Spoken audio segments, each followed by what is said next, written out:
It's been said that back in World War II, as a matter of fact, it is a fact, that someone asked General George Marshall, what was the secret of America's success? What was our secret weapon in World War II? And General Marshall said, the best damn kids in the world.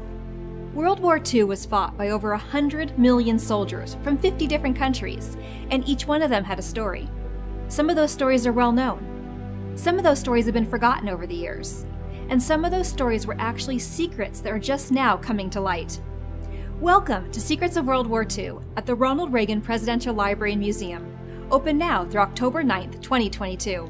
In this video podcast, we're going to delve into the secrets and stories of World War II, both known and unknown, and take an inside peek of this brand new 10,000 square foot exhibition. This is the first time, and perhaps only time, that all of these remarkable historic artifacts and stories are together in the same place at the same time. It's an exhibition you don't want to miss. We hope to see you here.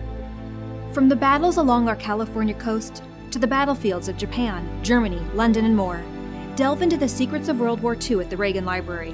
While here, shine a light on the controversies and intrigue of the war, revealing the secrets of its guarded technologies and uncovering the unsung heroes and their actions which alter the course of the war. Secrets of World War II is comprised of hundreds of artifacts from museums and private collections never before seen together in order to tell these compelling stories of technological advancement, creative problem solving, and incredible human persistence under the backdrop of the world's largest and most destructive war in history. Many of the facts behind these amazing stories of World War II were not even made public until recently, and others are still being fully discovered today by historians and researchers. Top secret stories shared and artifacts on display include the Norden bomb site, the infamous German Enigma coding-decoding machine, stories from Bletchley Park and the Navajo Code Talkers, and even electrically heated bomb flight suit. Other one-of-a-kind artifacts on display include a grappling hook from Pointe du Hoc, one of only two known to exist, a signed copy of the speech General Eisenhower gave to the troops on the eve of D-Day, an M1 Grand rifle used at the Battle of the Bulge, a piston from the Enola Gay, and an actual German Storch STOL aircraft captured by the Allies. While touring our exhibition uncovered the details behind the U.S. Army's last horse-mounted cavalry charge, the top secret weapons that allowed the Allies to turn the tides of war, fascinating stories on female sharpshooters, and the technological facts behind the most secret code-making and code-breaking ever created at that time. Today, I'm going to tell you about the top secret pertaining to the use of the language, Navajo code. That's the top secret.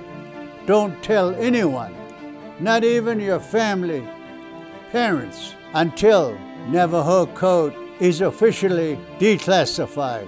In the meantime, if your relatives or parents ask you what you did in war, you just tell them you're a radio man, that's all, no more.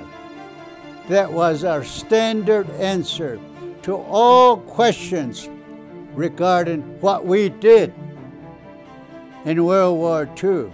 That was our answer for 23 years. Everything that's happened in my life, including the Medal of Honor, came about because of what others did, not what I did. Two Marines that day sacrificed their lives protecting me. And yet, I am privileged to wear the Medal of Honor. And I have said many, many times, I don't wear it for what I did.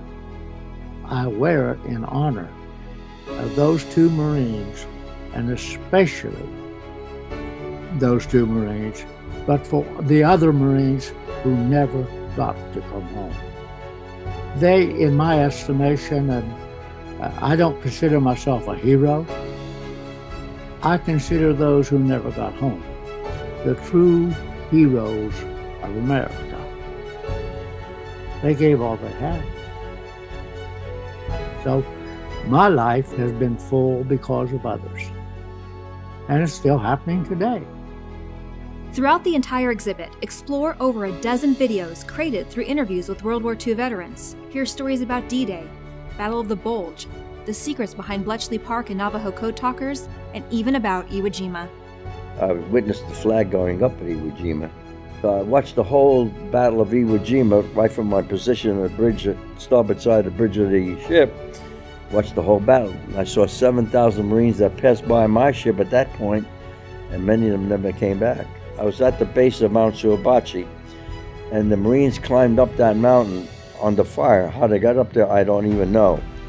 But with my binoculars, when I saw the American flag flying on top of Mount Suabachi, my shipmates didn't see it like I saw it, so I began to yell out, "That's our flag up there! That's our flag up there!" I didn't know how the Marines even got up there. And we got all excited about seeing the flag. And the fighting was still going on at the base of the Iwo Jima. So at that point, I looked back, I saw the master flying on the mast of my ship. Later on, I asked the quartermaster when he pulled the flag down, I brought it with me today from my ship. I have the actual flag flying from my ship during Iwo Jima and Okinawa. Let's now explore some of the stories in our exhibit.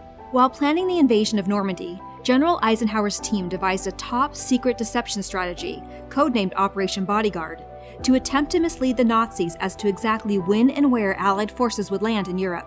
One of the deceptions, codenamed Operation Fortitude, created 3 units led by General Patton that did not actually exist. The goal was to convince German High Command that the Normandy landings were just a diversion from the main attack, to draw enemy troops and attention away from the actual landing sites. The Ghost Army was a tactical deception unit, officially known as the 23rd Headquarters Special Troops. The approximately 1,100 members created dummy airfields, army camps, equipment, and even phony radio traffic. Fake rubber inflatable tanks, like this one here, and trucks were created, and inflatable landing craft were floated as decoys to convince the Germans that the real invasion forces would head across the English Channel and land at Pas-de-Calais.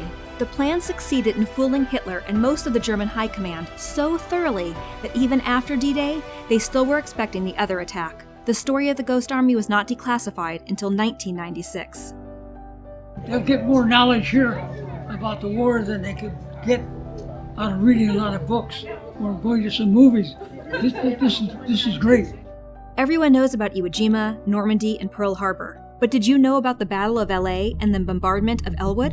In 1942, a Japanese submarine snuck in close to the Santa Barbara coastline just off Goleta, California.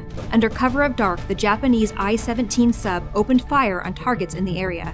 At first it was a suspected internal explosion, but a worker spotted the blinking lights of the I-17 in the dark. The shells rained onto nearby ranches and businesses. A shell eventually found its target and struck the Ellwood pier, damaging it slightly. Even though damage was minimal, the event was key in triggering a West Coast invasion scare. Blackouts were ordered along the entire Santa Barbara and Ventura coastlines as a security measure. Then, just a day later, the mysterious Battle of Los Angeles took place, in which coastal defenses responded with hours of anti-aircraft bombardment to reports of the sighting of enemy aircraft. What they actually saw is still unknown. The shell fragments of those coastal defenses are on display in our gallery. What else does this exhibit include? World War II vehicles, such as a real M4 Sherman tank, a World War II-era scout car, a jeep, and an ambulance. World War II weaponry, such as a 1944 Bofors anti-aircraft gun, a 1940 Sperry anti-aircraft searchlight, rifles, shotguns, and bayonets. Military uniforms, medals, and war photographs. Hollywood costumes from movies set in World War II, including Chris Evans's 2011 Captain America costume, Scarlett Johansson's costume from Jojo Rabbit, John Bon Jovi's costume from U-571, and Brad Pitt's costume from Allied. This exhibit also shares stories and artifacts on the Tuskegee Airmen, the only dentist to ever receive the Medal of Honor, how bicycle playing cards saved thousands of prisoners of war's lives, and so much more. World War II was a wake-up for the United States, for its military. I will tell you right now, we should be very grateful. And I should be very, very good now when I find out what these people have to go through in fighting the enemy. Because I didn't have that experience of face-to-face combat. But today, I believe the military is brighter, better educated, and know why they're here. For more information or to pre-purchase tickets, please visit reaganlibrary.com/World War II. That's reaganlibrary.com/WWII. Tickets include admission into the main Reagan Library Museum, Air Force One Pavilion, and our Secrets of World War II exhibition. With over 100 stories told within the exhibition, alongside hundreds of artifacts, there is no way to highlight everything on this Inside the Reagan Library podcast. You have to come and see it for yourself before it closes. I'd like to take this opportunity to welcome you to the Reagan Library. I believe you will have an experience that you would not be able to have anyplace else in America. So enjoy this day. Enjoy the history that you're going to hear. Thank you for joining us today. We hope you enjoyed this Inside the Reagan Library video. See you soon.